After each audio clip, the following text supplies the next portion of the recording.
the most evil pope in history, Alexander VI.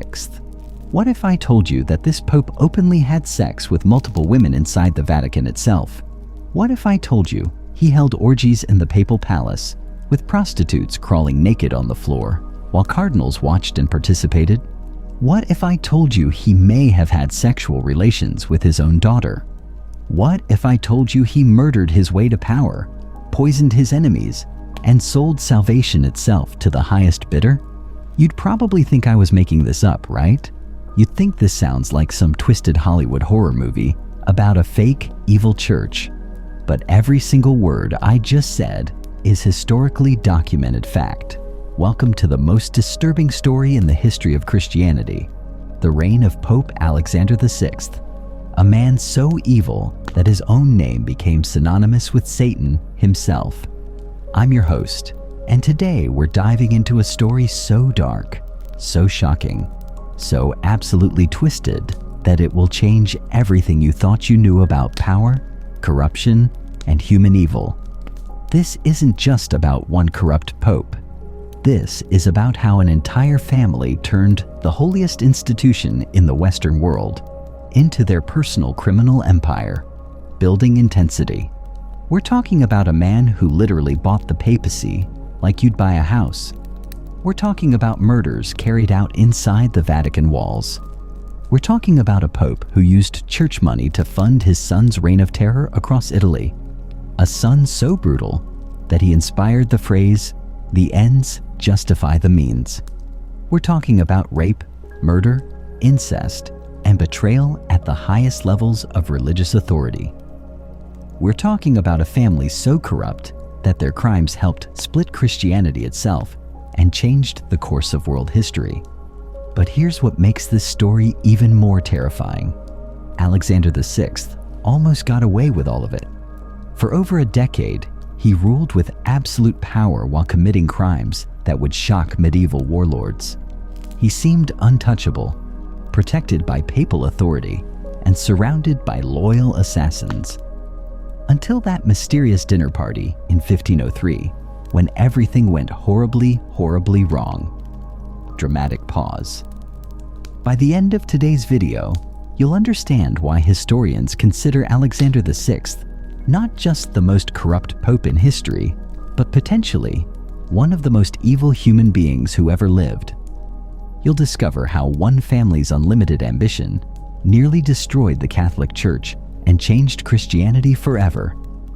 But I'm warning you right now, this story contains details that are genuinely disturbing. We're talking about real historical events that are more shocking than any horror movie. If you're easily disturbed by violence, sexual content, or descriptions of pure evil, you might want to think twice before continuing. For everyone else who's ready to learn the truth about one of history's darkest chapters, let's begin this journey into the heart of darkness. Let's uncover the true story of the Pope who sold his soul and nearly took the entire Catholic Church to hell with him. Picture this. It's 1431, and in the Kingdom of Aragon, a baby is born who will grow up to become one of the most hated figures in religious history. His name was Rodrigo Borgia, and from the very beginning, he was surrounded by power, wealth, and the kind of family connections that would shape his ruthless worldview. Now, you might wonder, how does a baby born in Spain end up as Pope in Rome? Well, that's where the Borgia family connections come into play, and trust me, this family knew how to work the system better than anyone. Rodrigo's uncle, Alfonso de Borgia, wasn't just any church official. He was the Bishop of Valencia, one of the most powerful religious positions in Spain. But here's where it gets interesting. Alfonso didn't just settle for being a bishop. In 1455, he became Pope Calixtus III, which meant young Rodrigo suddenly had the Pope himself as his uncle. Talk about family connections, right? But let's pause for a moment and think about what this meant for teenage Rodrigo. Imagine being 24 years old and having your uncle literally be the most powerful religious figure in the world. Most young men would use that connection to maybe get a nice job or some money. Not Rodrigo. He saw something much bigger. He saw a blueprint for ultimate power. Under his uncle's influence, Rodrigo learned some very important lessons that would shape his entire approach to life. First, he learned that the church wasn't really about spirituality. It was about power and politics. Second, he discovered that with the right connections and enough ruthlessness, you could buy, steal, or manipulate your way to almost anything. And third, he realized that people would forgive almost any sin if you had enough authority. Pope Calixtus III wasted no time in setting up his nephew for success. In 1456, when Rodrigo was just 25 years old, he made him a cardinal. Now, let me put this in perspective for you. Becoming a cardinal usually took decades of religious service, deep theological study, and proven moral character. Rodrigo got it handed to him because his uncle was pope. This was nepotism at its finest, and it taught Rodrigo that merit didn't matter, only connections did. But here's what made Rodrigo different from other privileged young men of his time. While others might have been content with their handed-down positions, Rodrigo was already thinking bigger. Way bigger. From the moment he became cardinal, he had his eyes on the ultimate prize, the papacy itself. As a young cardinal, Rodrigo quickly developed a reputation, but it wasn't the kind of reputation you'd expect from a future pope. He was known for his lavish lifestyle, his numerous affairs with women, and his complete disregard for the vows of celibacy that cardinals were supposed to take. While other church officials at least tried to hide their sins, Rodrigo flaunted his. See, Rodrigo understood something that many religious leaders of his time didn't grasp.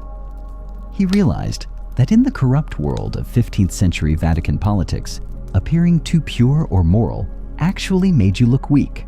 So instead of hiding his immoral behavior, he used it as a display of power. It was like he was saying, "I'm so powerful that I don't even need to follow the rules that everyone else has to follow." And this strategy worked. Throughout the 1460s and 1470s, Rodrigo built a network of allies throughout the Vatican and across Europe. He wasn't making friends through shared religious beliefs or common moral values. No, he was building alliances through bribery, blackmail, and mutual benefit.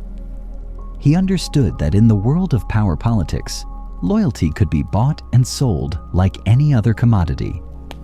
During this period, Rodrigo also began accumulating massive wealth.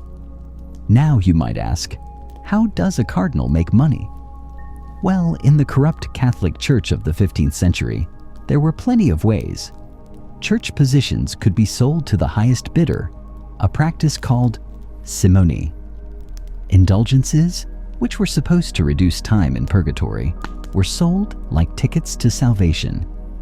And powerful families would pay enormous sums to have their sons appointed to prestigious church positions. Rodrigo became a master at all of these money-making schemes. But unlike other corrupt church officials who might use their wealth for personal pleasure, Rodrigo was investing his money strategically.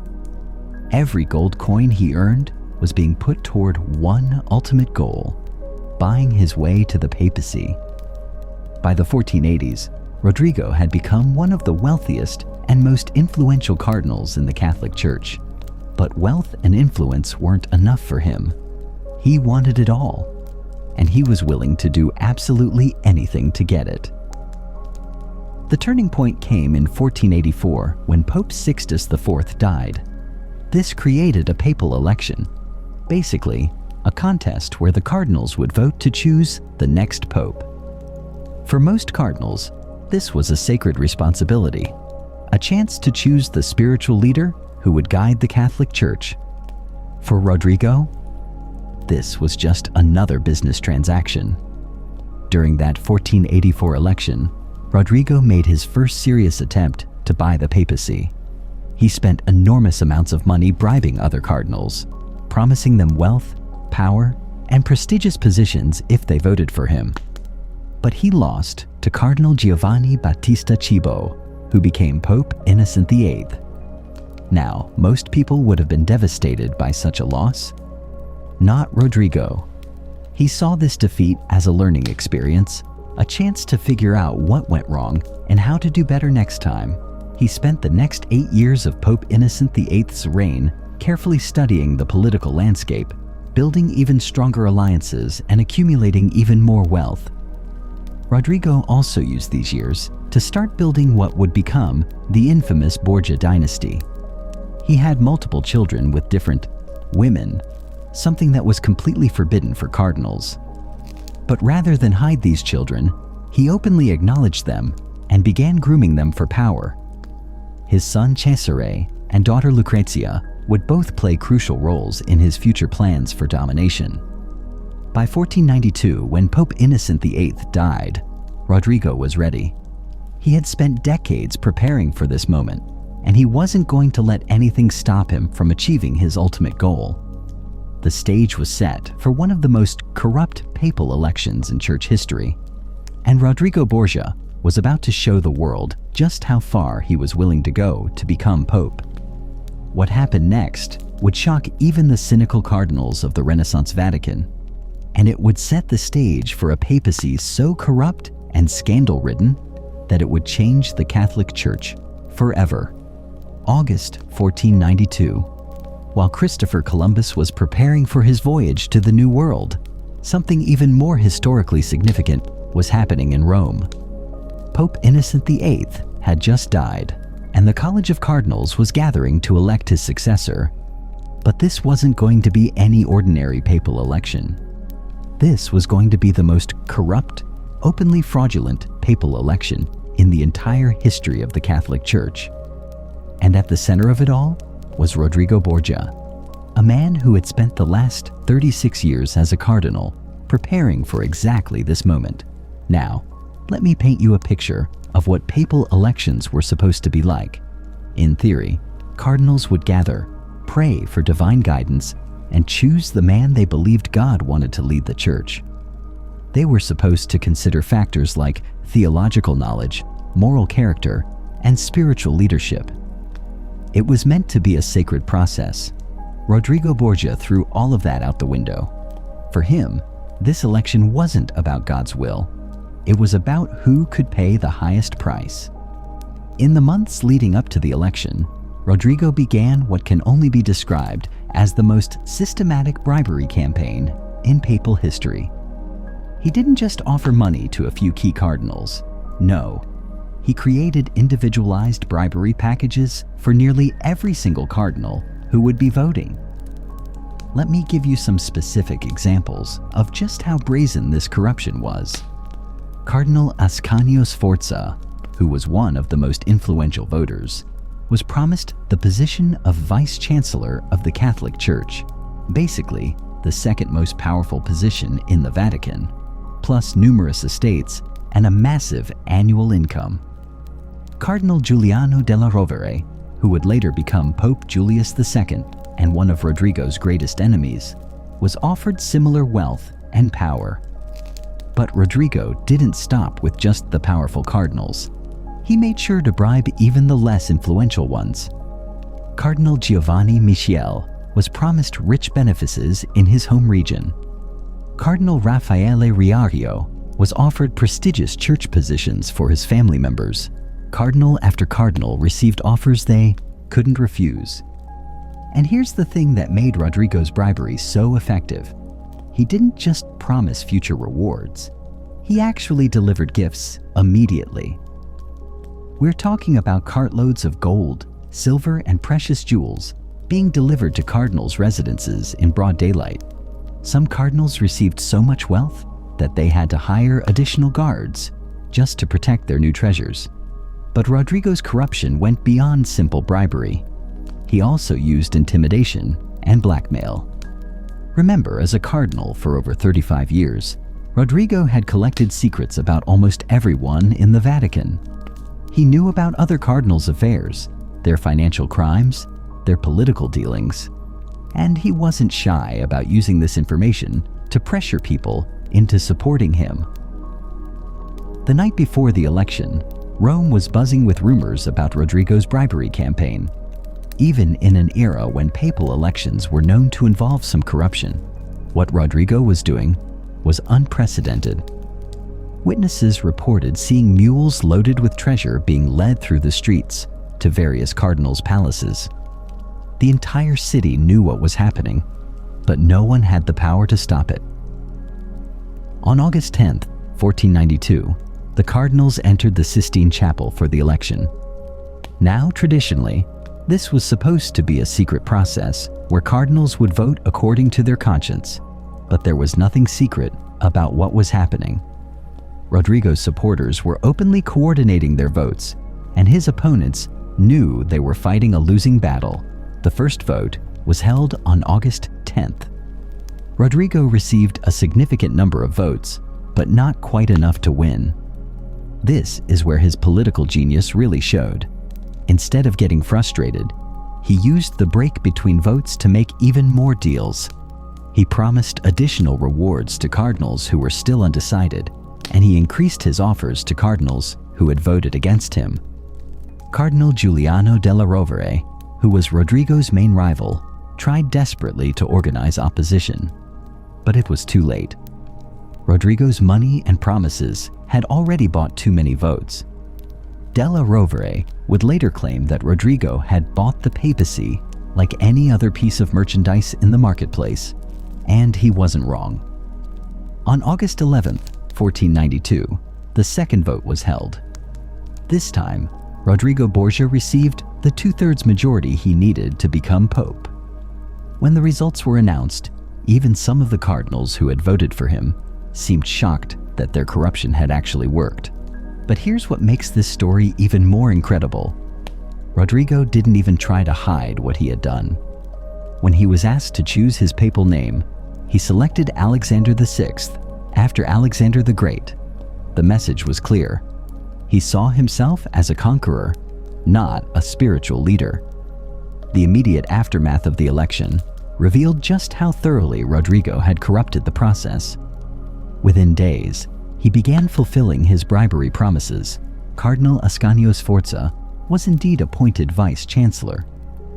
Other cardinals received their promised positions and wealth. It was like watching a business deal being completed, not a religious ceremony.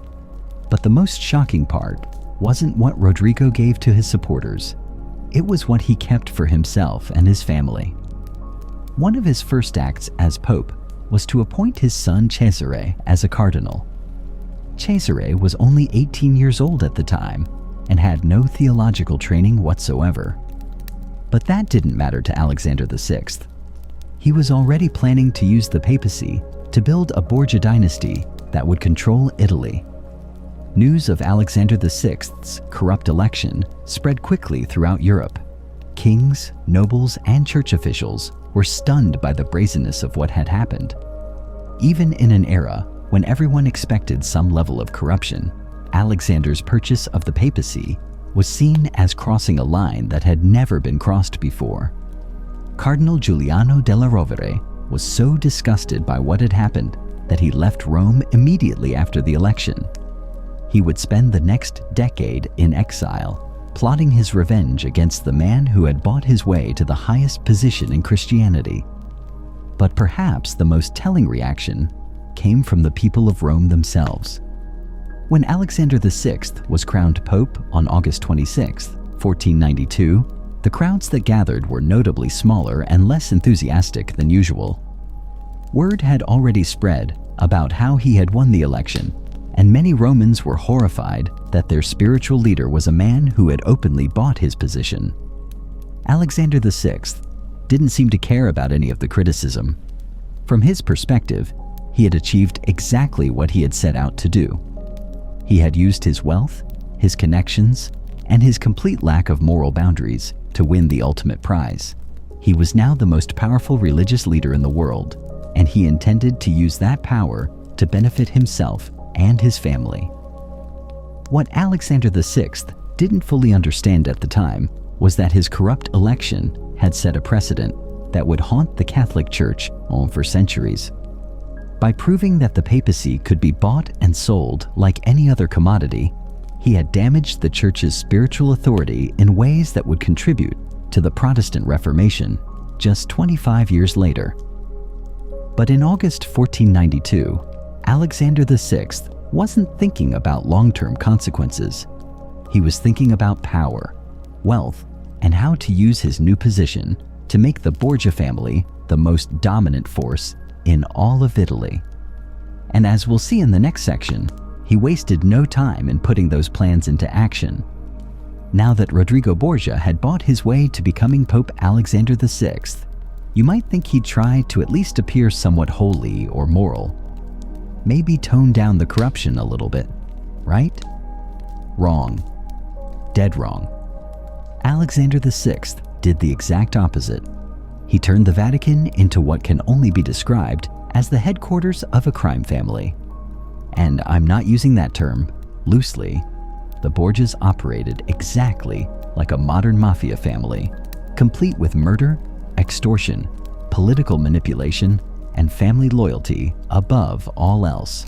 The first thing Alexander VI did as Pope was something that shocked even the corrupt cardinals of the Renaissance Vatican.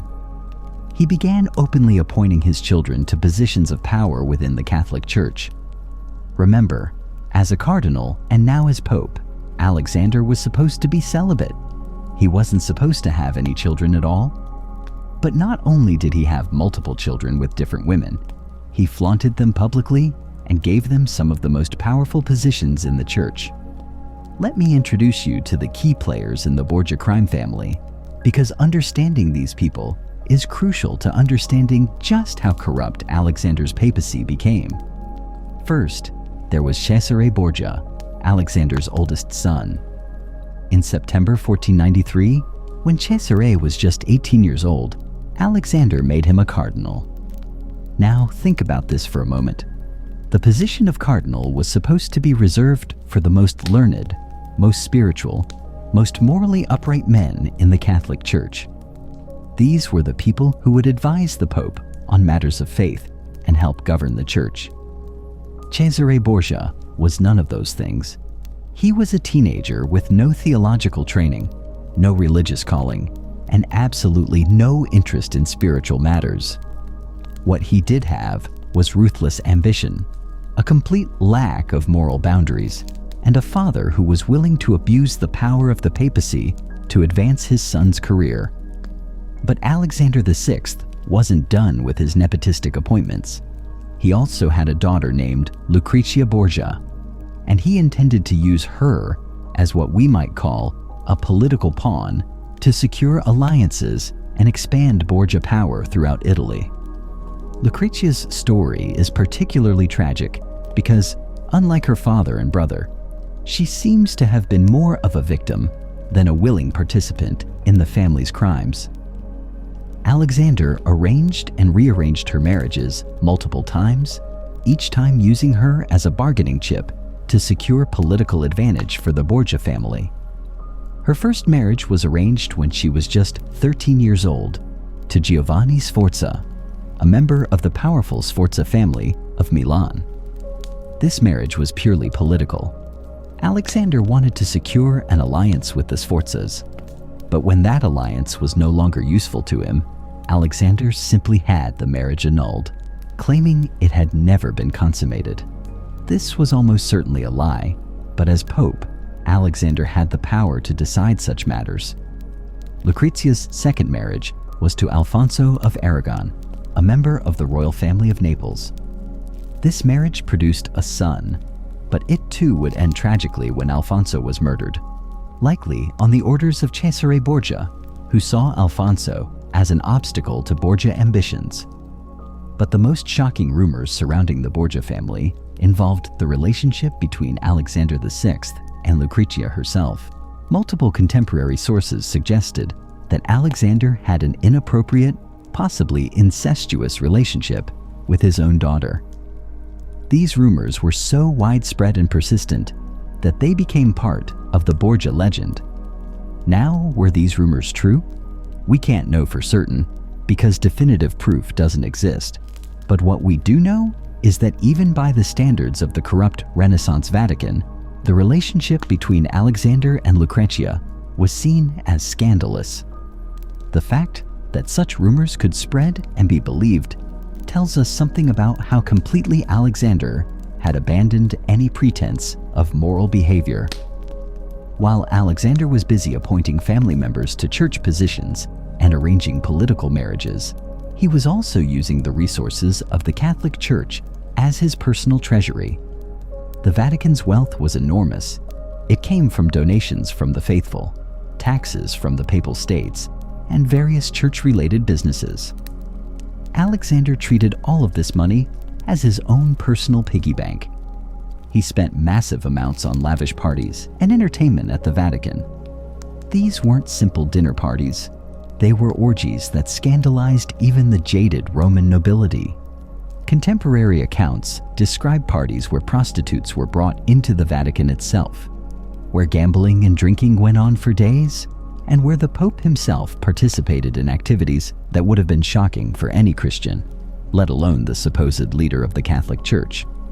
One of the most infamous of these parties took place in October 1501 and became known as the Banquet of Chestnuts. According to contemporary accounts, this party involved 50 prostitutes crawling around on the floor of the papal palace, picking up chestnuts while completely naked, while the Pope, his children, and other Vatican officials watched and participated in various sexual activities. Now, you might wonder if these accounts were exaggerated by Alexander's enemies. It's certainly possible that some details were embellished, but multiple independent sources reported similar events, and Alexander's own behavior was so consistently scandalous that even his supporters didn't try to deny these stories. But the Borgias' corruption went far beyond personal immorality. They also systematically looted the resources of the Catholic Church to fund their political ambitions. Alexander sold church positions to the highest bidder, not occasionally as previous popes had done, but as a regular business practice. If you had enough money, you could literally buy a bishopric, an archbishopric, or even a cardinal's hat. This practice, known as simony, had always been forbidden by church law. But Alexander didn't just tolerate it, he institutionalized it. He created what was essentially a price list for church positions.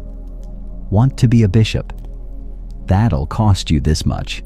Want to be an archbishop? That'll cost you more. Want to be a cardinal? That'll cost you a fortune. The money from these sales didn't go to church charities or religious causes. It went directly to funding the Borgia family's political and military campaigns. Alexander was essentially turning the Catholic Church into a money laundering operation for his family's criminal activities.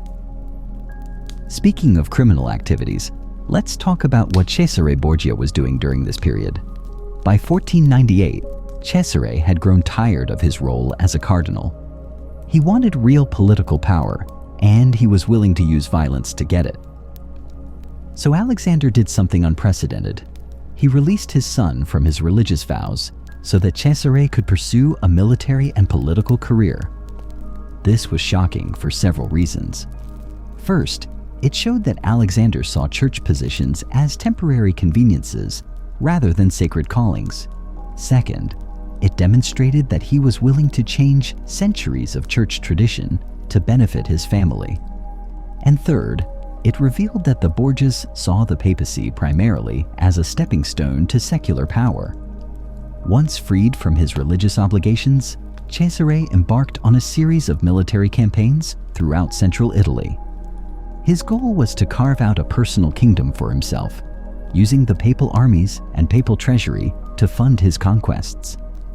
These campaigns were marked by extraordinary brutality, even by the standards of Renaissance warfare. Cesare became known for his use of assassination, torture, and terror as political tools. He would invite enemies to peace negotiations and then murder them. He would capture cities and then slaughter the inhabitants as examples to other potential opponents. His cruelty was so extreme that it inspired Niccolò Machiavelli to use him as a model for the prince. his famous treatise on political power. But here's what made Cesare's campaigns particularly scandalous. They were being funded and supported by the Catholic Church itself. Alexander VI was using papal armies, papal money, and papal authority to help his son conquer territory throughout Italy. The supposed spiritual leader of Christianity had become a warlord's enabler. Meanwhile, Alexander continued to use his papal authority for personal gain in other ways. He sold indulgences on an unprecedented scale. Indulgences were supposed to reduce a person's time in purgatory after death, but Alexander sold them like tickets to salvation. Rich families could literally buy their way out of eternal punishment. He also used his power to grant divorces and annulments to wealthy and powerful people in exchange for money or political support. Marriage was supposed to be a sacred sacrament in Catholic doctrine, but Alexander treated it as just another commodity to be bought and sold. Perhaps most shockingly, Alexander began selling what were called expectancies. Basically, the right to inherit a church position after the current holder died. This meant that people were paying money for jobs that didn't even exist yet, betting that current bishops or cardinals would die soon enough to make their investment worthwhile. All of this corruption was happening openly, in broad daylight, with Alexander showing no shame or attempt to hide what he was doing. He had completely abandoned any pretense that he was a spiritual leader, rather than a political operator and crime boss. The result was that by the early 1500s, the Borgia name had become synonymous with corruption, violence, and scandal throughout Europe. Kings and nobles who had initially been willing to work with Alexander began distancing themselves from him. Even other corrupt church officials were shocked by the extent of Borgia criminality, but Alexander VI didn't seem to care about his reputation. From his perspective, he had achieved everything he had ever wanted. He had unlimited power, enormous wealth, and he was building a dynasty that he believed would control Italy for generations to come. What he didn't realize was that his family's crimes were creating enemies faster than they could eliminate them. And soon, those enemies would begin plotting the downfall of the Borgia crime family in ways that would be just as brutal and ruthless as anything the Borgias themselves had done. If Pope Alexander VI was the mastermind behind the Borgia crime family, then his son Cesare Borgia was the family's chief enforcer, military commander, and perhaps most terrifying member. Cesare wasn't just ruthless. He was brilliant, charismatic, and absolutely without conscience. He became so notorious for his cruelty and political cunning that Niccolò Machiavelli used him as the primary model for his famous book, The Prince, which is still studied today as a guide to political power. But let me tell you something that might surprise you. When Cesare was growing up, nobody expected him to become a military leader or political powerhouse. As the Pope's son, he was originally destined for a career in the church. Remember, Alexander had made him a cardinal at age 18, and everyone assumed Cesare would follow the traditional path of a church official. Cesare had other ideas. By his early 20s, Cesare had become frustrated with the limitations of religious life. Sure, being a cardinal gave him wealth and influence, but it didn't give him what he really wanted: the ability to lead armies, conquer territories, and build his own kingdom. He looked around at the other powerful families of Italy, the Medici, the Sforza, the Este, and he saw that real power came from controlling land and armies, not just church positions. So in 1498, Cesare made a decision that shocked the entire Catholic world. He asked his father to release him from his religious vows so he could pursue a secular career. Now, this might not sound like a big deal to us today, but in the 15th century, it was absolutely unprecedented. Cardinals weren't supposed to just quit their religious positions to become soldiers and politicians. The whole idea went against centuries of church tradition. But Alexander VI, being the corrupt pope that he was, didn't hesitate to grant his son's request. He basically invented a new legal procedure to release Cesare from his cardinal's vows, showing once again that he was willing to bend or break any church rule to benefit his family. Once freed from his religious obligations, Cesare wasted no time in revealing his true nature. He began building an army, not just to defend papal territories, but to conquer new lands throughout central Italy. His ultimate goal was to create a unified kingdom under Borgia control, with himself as the ruler and his father, providing political and financial support from the Vatican. What made Cesare so dangerous wasn't just his ambition. It was his complete willingness to use any method necessary to achieve his goals.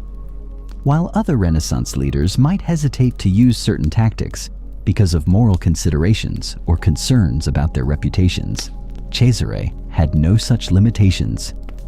If murder would solve a problem, he'd commit murder. If betrayal would give him an advantage, he'd betray anyone. If terror would help him control a population, he'd use terror.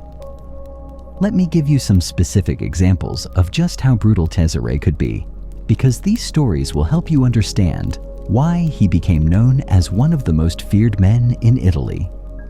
In 1499, Cesare began his military campaigns by targeting the Romagna region of central Italy.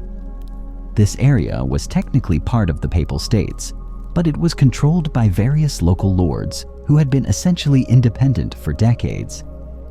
Cesare's job, officially, was to bring these territories back under papal control.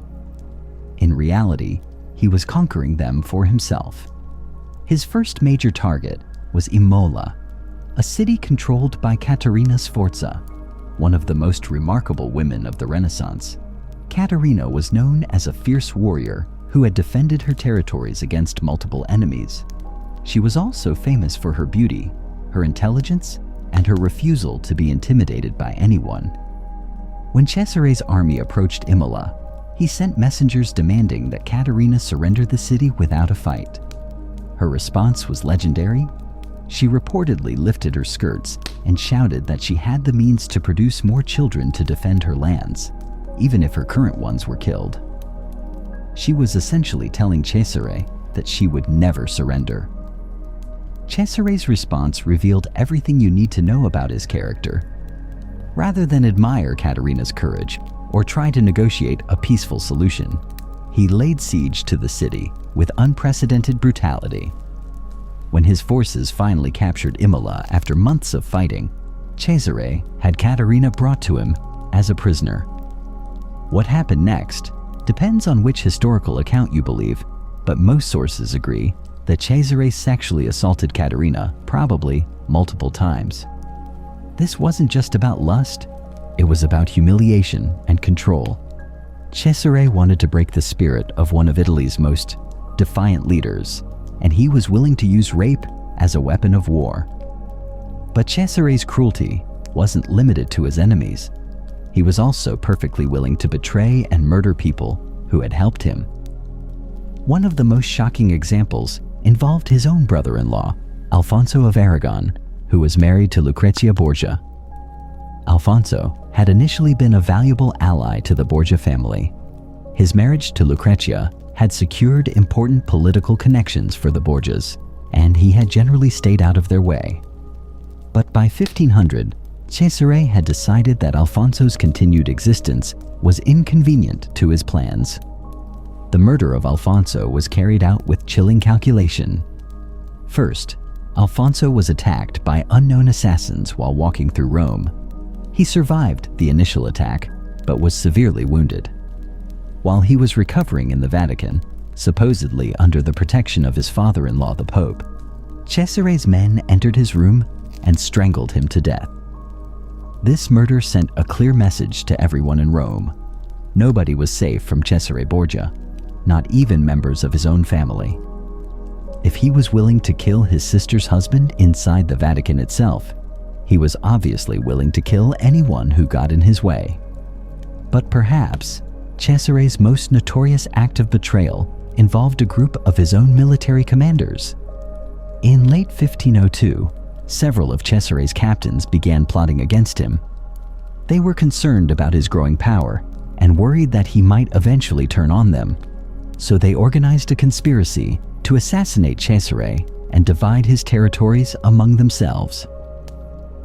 Cesare discovered the plot, but instead of simply having the conspirators arrested, he decided to teach them and everyone else a lesson they would never forget. He pretended to forgive the conspirators and invited them to a reconciliation meeting in the town of Senegalia. He promised safe conduct and swore that all past grievances would be forgotten. The conspirators, believing they had successfully negotiated their way out of trouble, came to the meeting. Cesare greeted them warmly, shared dinner with them, and gave every appearance of genuine friendship and forgiveness. Then, in the middle of the night, Cesare had all of them arrested, but he didn't just execute them quickly. That would have been too merciful for his purposes. Instead, he had them tortured extensively before finally having them strangled.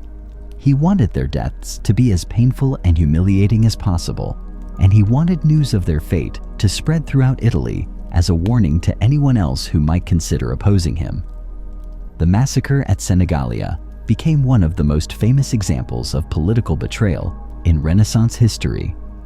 Niccolò Machiavelli, who was present as an observer representing the Florentine government, was so impressed by Cesare's ruthless efficiency that he used this incident as a key example in The Prince of how a ruler should deal with internal threats.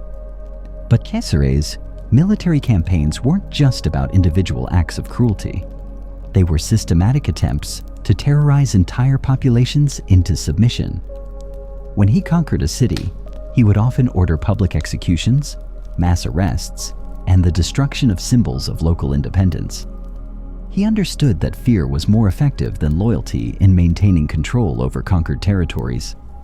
One of his most effective terror tactics involved what he called examples. When he captured a city, he would select a few local leaders or prominent citizens and execute them in particularly brutal ways, sometimes by having them torn apart by horses, sometimes by slow strangulation, sometimes by torture that went on for days. The message to the remaining population was clear: obey Cesare completely, or this could happen to you. By 1503, Cesare controlled most of central Italy and was being called Il Valentino, the Duke Valentino, a title that reflected his growing power and influence. He had created what was essentially his own kingdom, funded by papal resources and protected by papal armies.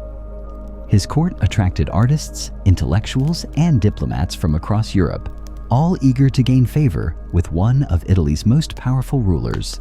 But Cesare's success was built on a foundation that was more fragile than it appeared. His entire power structure depended on his father's continued control of the papacy. Alexander VI provided the money, the political legitimacy, and the military resources that made Cesare's conquests possible. Without his father's support, Cesare would be just another ambitious warlord with a lot of enemies. And by 1503, Alexander VI was in his 70s and in declining health. Cesare should have been preparing for the possibility that his father might die and leave him vulnerable to all the enemies he had made during his ruthless rise to power. Instead, Cesare seems to have believed that his father would live forever, or at least long enough for him to consolidate his power and make himself independent of papal support. This would prove to be a fatal miscalculation.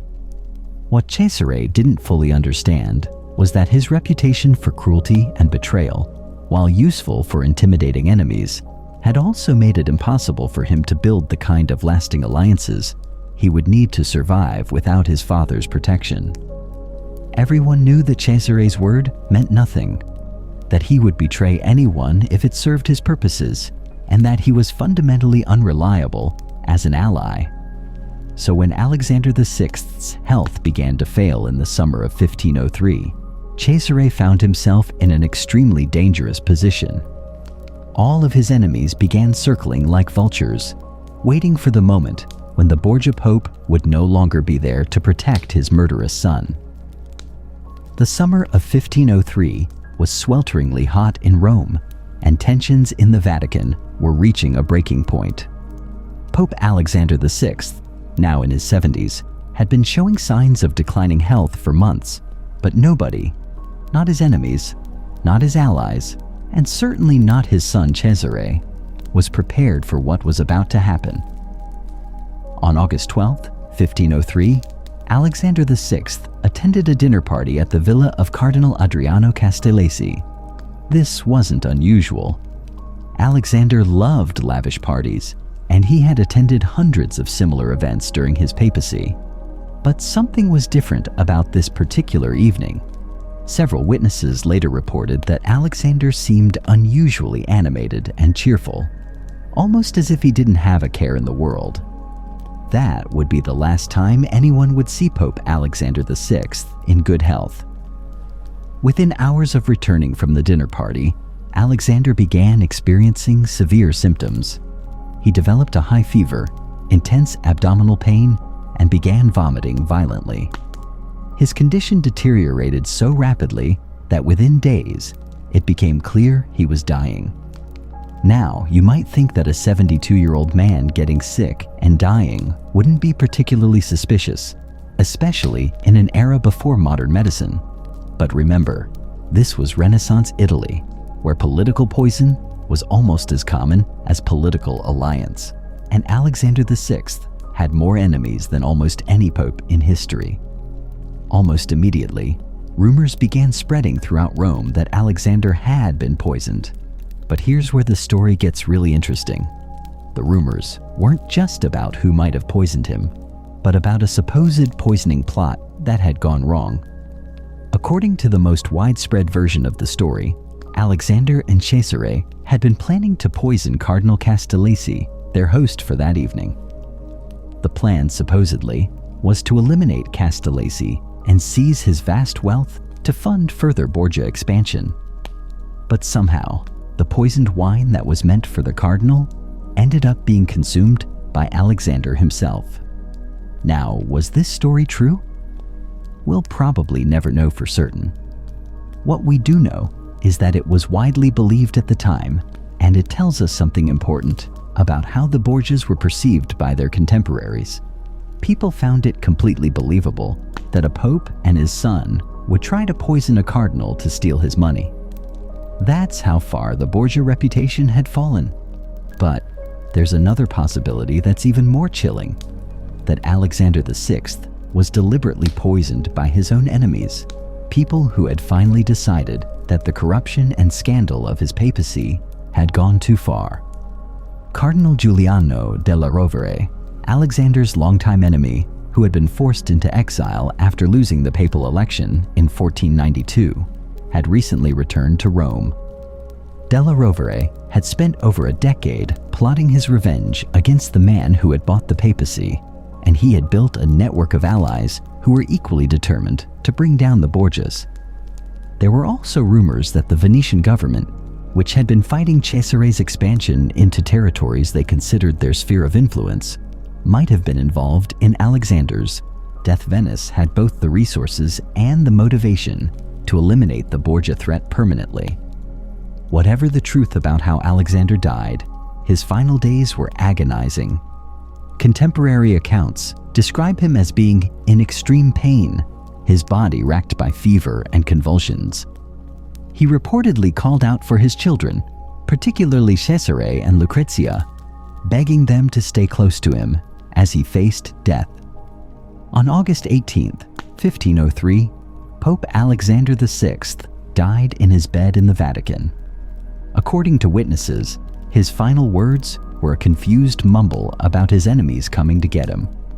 Whether he was referring to earthly enemies or supernatural ones, we'll never know. But here's what made Alexander's death even more dramatic. Cesare Borgia was also seriously ill at the same time. He had attended the same dinner party and had developed similar symptoms, though not as severe as his father's. This seemed to support the theory that both father and son had been poisoned, but that Cesare had consumed less of whatever substance had killed Alexander. The immediate aftermath of Alexander's death was chaos. Within hours, Cesare's enemies throughout Italy began mobilizing their forces. The Orsini family, which had been brutally suppressed by the Borgias, began organizing to reclaim their lost territories.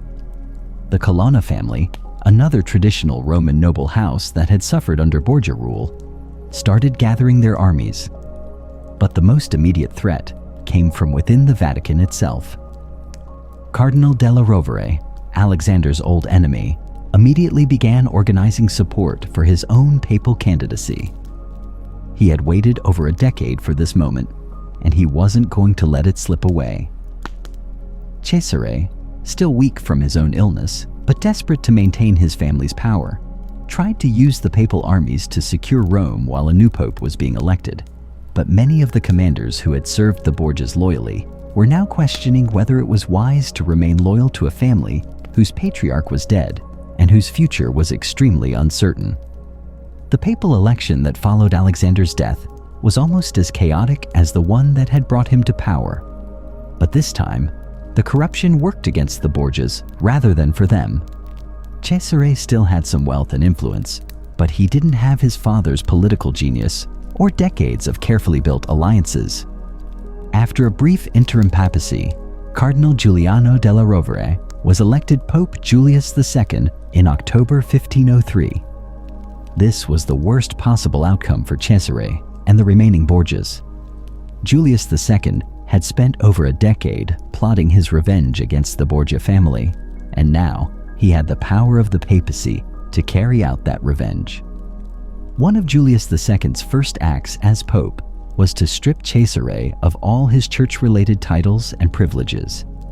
More importantly, he began organizing military campaigns to reclaim all the territories that Cesare had conquered during his father's papacy. Cesare, without his father's protection and facing enemies on all sides, tried desperately to maintain control of his territories. But it was hopeless. The same fear and hatred that had helped him conquer central Italy now worked against him. Local populations that had been terrorized by Cesare's rule were eager to rebel against him once they realized he no longer had papal protection. By early 1504, most of Cesare's territories had been recaptured by his enemies or had declared independence. Cesare himself was captured by Spanish forces and imprisoned. The man who had once been called the most feared ruler in Italy was now a powerless prisoner, dependent on the mercy of his captors. Cesare would eventually escape from prison and attempt to rebuild his power in the Kingdom of Navarre, where his brother-in-law was king. But even there, he found no lasting success. In 1507, at the age of just 31, Cesare Borgia was killed in a minor battle in Spain. The man who had inspired Machiavelli's The Prince died almost forgotten. His dreams of building a Borgia dynasty completely shattered. Meanwhile, Lucrezia Borgia tried to distance herself from her family's scandalous reputation. She remarried into the powerful Este family and spent the rest of her life trying to rehabilitate her image. By most accounts, she succeeded in becoming a respected patron of the arts and a capable political leader in her own right, but she never fully escaped the shadow of her father's papacy and her brother's crimes. The downfall of the Borgia family was swift and complete. Within just a few years of Alexander VI's death, their vast network of power and influence had been dismantled. Their enemies had reclaimed their territories, their allies had abandoned them, and their reputation had become synonymous with corruption and evil. But perhaps the most significant consequence of the Borgia downfall wasn't what happened to the family members themselves. It was what their reign had done to the Catholic Church's reputation and authority. Alexander VI's papacy had been so corrupt, so openly criminal, that it had damaged the Church's credibility in ways that would have lasting consequences. People throughout Europe had watched in horror as the supposed representative of God on earth had turned the Vatican into a criminal enterprise. They had seen how church positions could be bought and sold, how sacred vows could be ignored when convenient, and how religious authority could be used purely for personal gain. This damage to the Church's reputation would contribute directly to the Protestant Reformation, which began just 14 years after Alexander's death. When Martin Luther challenged papal authority in 1517, he was able to point to the Borgia papacy as evidence that the Catholic Church had become fundamentally corrupt. The legacy of Alexander VI and his family would haunt the Catholic Church for centuries to come, serving as a permanent reminder of what could happen when religious power was wielded without moral restraint. When Pope Alexander VI died in that sweltering Roman summer of 1503, most people probably assumed that would be the end of the Borgia story. The corrupt pope was dead, his son Cesare was stripped of power and eventually killed, and his daughter Lucretia had retreated into respectable marriage. Case closed, right? But here's the thing about historical figures who push boundaries as far as the Borgias did: their impact doesn't end with their deaths.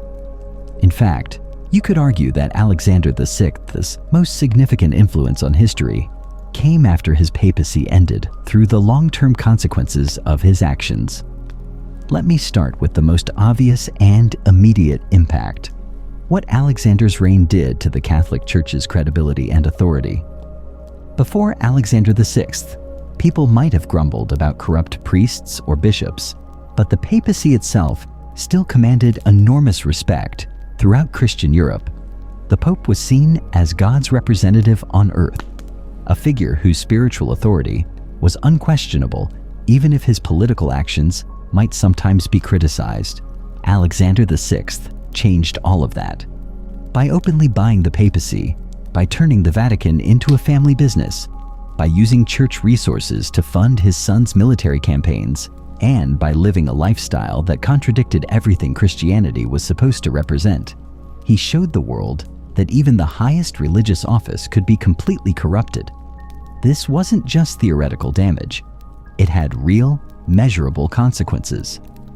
Throughout Europe, people began questioning not just Alexander's legitimacy, but the entire system that had allowed someone like him to become pope. If the papal election process could be bought and sold like merchandise in a marketplace, what did that say about the Church's claim to divine authority? These questions would reach a boiling point just 14 years after Alexander's death, when a German monk named Martin Luther posted his 95 Theses on the door of a church in Wittenberg. Luther's complaints focused specifically on practices that Alexander VI had perfected: the sale of indulgences, the corruption of church offices, and the use of religious authority for personal financial gain. Now, I'm not saying that Alexander VI single-handedly caused the Protestant Reformation. Religious reform movements had been building for decades, and there were many factors that contributed to Luther's break with Rome. But Alexander's papacy provided reformers with the perfect example of everything that was wrong with the Catholic Church. When Luther and other reformers criticized papal corruption, they didn't have to speak in abstract terms. They could point to specific examples from Alexander's reign: the openly acknowledged children, the sold church offices, the military campaigns funded by church money, the scandalous parties in the Vatican. These weren't rumors or exaggerations. They were well-documented historical facts. The Protestant Reformation would eventually split Christianity and reshape the religious and political landscape of Europe. Millions of people would leave the Catholic Church, entire kingdoms would break with Rome, and wars of religion would devastate the continent for over a century. While Alexander VI didn't cause all of this, his corrupt papacy certainly made it easier for reformers to argue that the Catholic Church needed to be either completely reformed or completely replaced. But the Borgia legacy extends beyond religious history into political and cultural realms as well. Remember, Cesare Borgia became the primary model for Niccolò Machiavelli's The Prince, which is still one of the most influential books ever written about political power. Machiavelli had observed Cesare's rise and fall firsthand, and he was fascinated by Cesare's combination of brilliance and ruthlessness. In The Prince, Machiavelli argued that effective rulers sometimes had to be willing to use any means necessary to maintain power, including deception, violence, and betrayal. This idea, that the ends can justify the means in politics, became known as Machiavellianism, and it has influenced political thinking for over 500 years. Think about that for a moment. Some of the most important ideas in Western political philosophy were directly inspired by watching Cesare Borgia's brutal rise to power. Every time someone talks about realpolitik or argues that political leaders need to be tough and ruthless to be effective, they're drawing on intellectual traditions that trace back to the Borgia family. The Borgias also had a lasting impact on Italian politics and society. During Alexander's papacy and Cesare's military campaigns, Central Italy experienced a level of political violence and instability that would have long-term consequences for the region's development. The traditional noble families of Rome, the Orsini, the Colonna, the Savelli, were decimated by Borgia violence. Some were murdered, others were driven into exile, and still others had their wealth and properties confiscated. This destruction of the old Roman nobility created a power vacuum that would influence Italian politics for generations.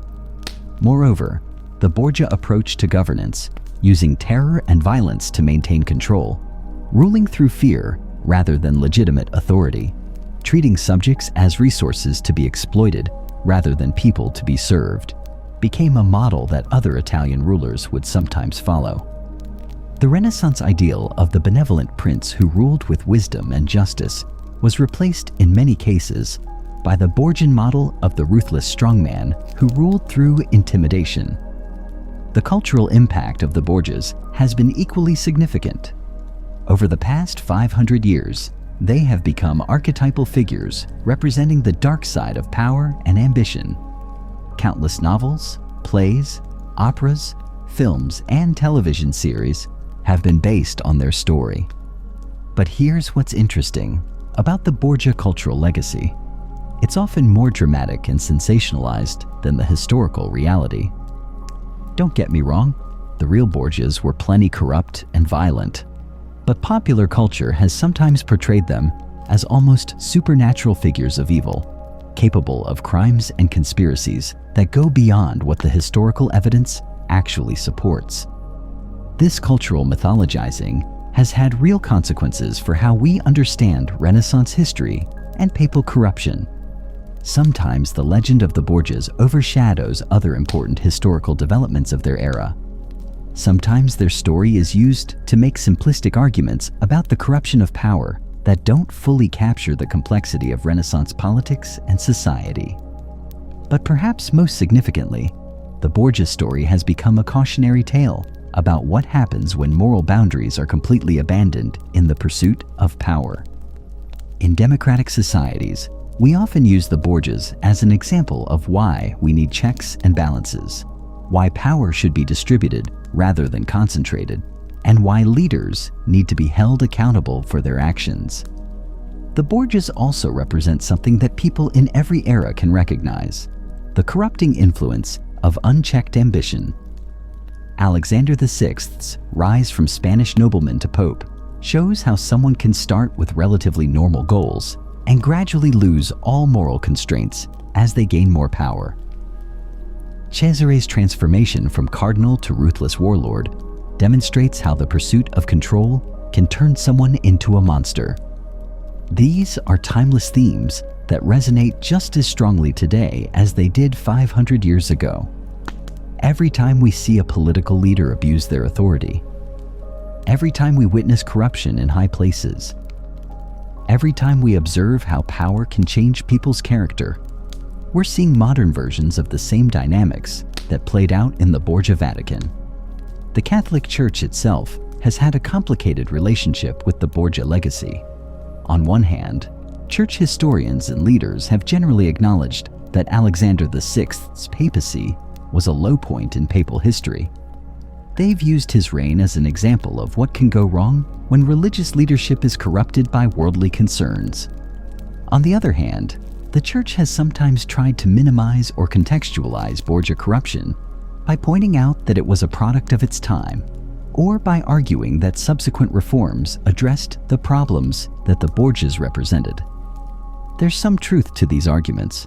The Renaissance papacy was indeed a different institution than the modern papacy, and the Catholic Church has implemented various reforms over the centuries. But the fundamental questions raised by Alexander VI's reign remain relevant. How do we ensure that religious leaders remain accountable to moral standards? How do we prevent the concentration of power from leading to corruption? How do we maintain the integrity of institutions when they're led by fallible human beings? These aren't just Catholic questions. They apply to any organization or institution where people wield significant authority over others. The Borgia legacy reminds us that no institution, no matter how sacred or respected, is immune to corruption when the wrong people gain control. In the end, the story of Alexander VI and his family serves as both a fascinating historical narrative and a permanent warning about the dangers of unchecked ambition. Their rise and fall demonstrates that while ruthlessness and cunning can sometimes lead to short-term success, they ultimately create the conditions for their own destruction. The Borgias achieved extraordinary power, but they couldn't build anything lasting because their methods made it impossible for them to earn genuine loyalty or respect.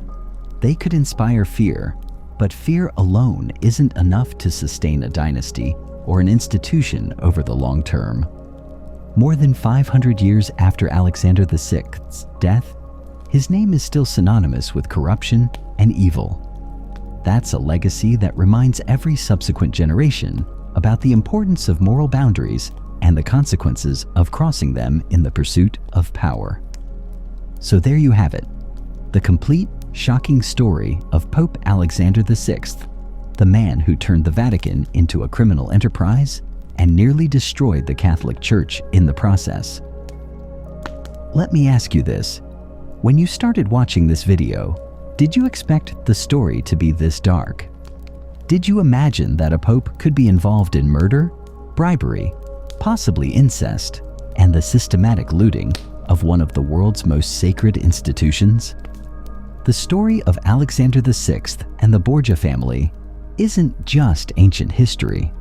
It's a masterclass in how power corrupts, how ambition can destroy moral boundaries, and how individual actions can have consequences that echo through centuries. Think about what we've learned today. We've seen how Rodrigo Borgia calculated his way from Spanish nobleman to cardinal, spending decades building the connections and accumulating the wealth he would need to buy the papacy. We've witnessed the most corrupt papal election in history, where votes were literally purchased with gold and promises of power. We've explored how Alexander turned the Vatican into his family's headquarters, appointing his children to positions they had no business holding and using church resources to fund their criminal activities. We've examined the reign of terror that his son Cesare unleashed across Italy, leaving a trail of murder, betrayal, and brutality that shocked even the violent world of Renaissance politics. And we've seen how it all came crashing down. Alexander's mysterious death, possibly from poison, Cesare's rapid fall from power, and the complete destruction of everything the Borgias had built through decades of scheming and violence. But perhaps most importantly, we've understood the lasting impact of their actions. Alexander VI's papacy damaged the Catholic Church's credibility so severely that it helped fuel the Protestant Reformation. His example of corruption became a template that political philosophers like Machiavelli used to understand how power really works. And his family's story became a permanent warning about what happens when moral boundaries are abandoned completely. The Borgia legacy raises questions that are just as relevant today as they were 500 years ago. In our modern world, we still see leaders who abuse their authority for personal gain. We still witness institutions being corrupted from within by people who care more about power than about the responsibilities that come with it. We still observe how unchecked ambition can destroy even the most respected organizations. The story of Alexander VI reminds us why checks and balances matter in any system of government or institutional authority. It shows us why transparency is crucial, why leaders need to be held accountable for their actions, and why no person or institution should be considered above moral scrutiny. But there's another lesson here that I think is equally important.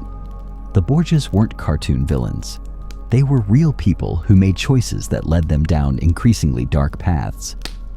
Alexander VI didn't wake up one morning and decide to become the most corrupt pope in history. He made small compromises, then bigger ones, then enormous ones, until he had completely lost sight of any moral boundaries. This process of gradual moral decay is something we can all recognize in our own lives and in the world around us.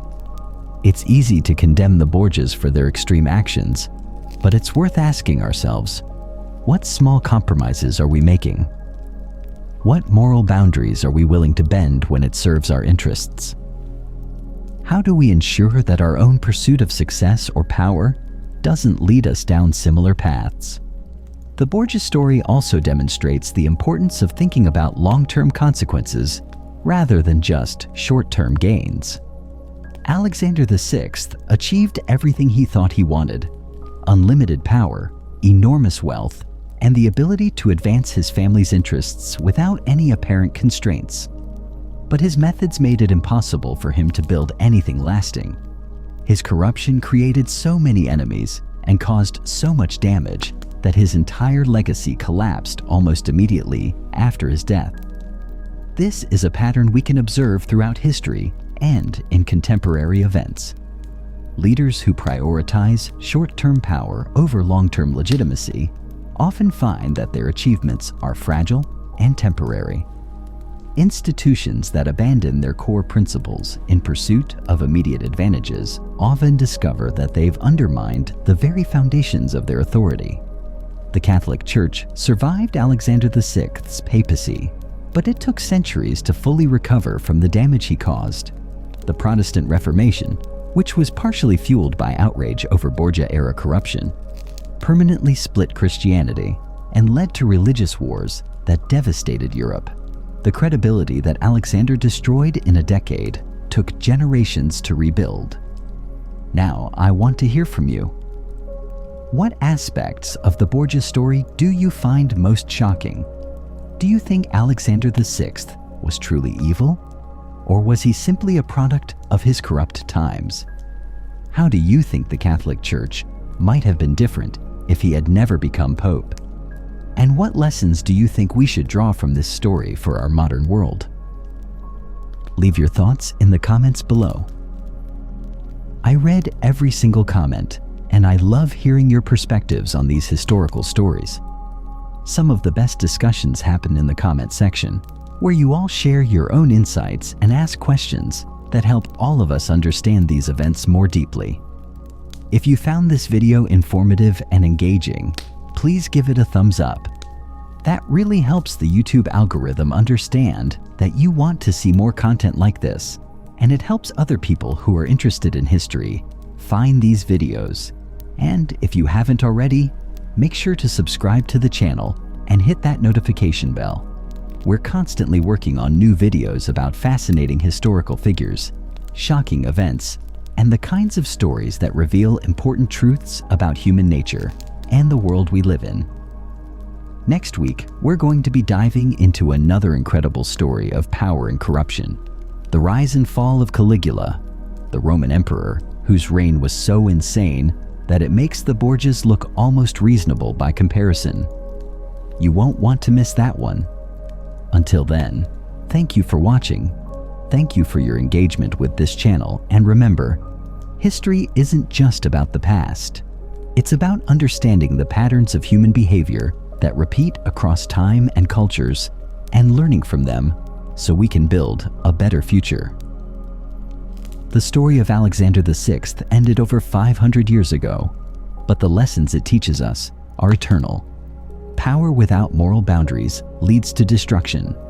Corruption always creates the seeds of its own downfall. And no one, no matter how powerful they become, is above the consequences of their actions. Keep that in mind the next time you see leaders who seem to think they can get away with anything. History has a long memory, and it's not kind to those who abuse the trust that others place in them. Thanks for watching, and I'll see you in the next video.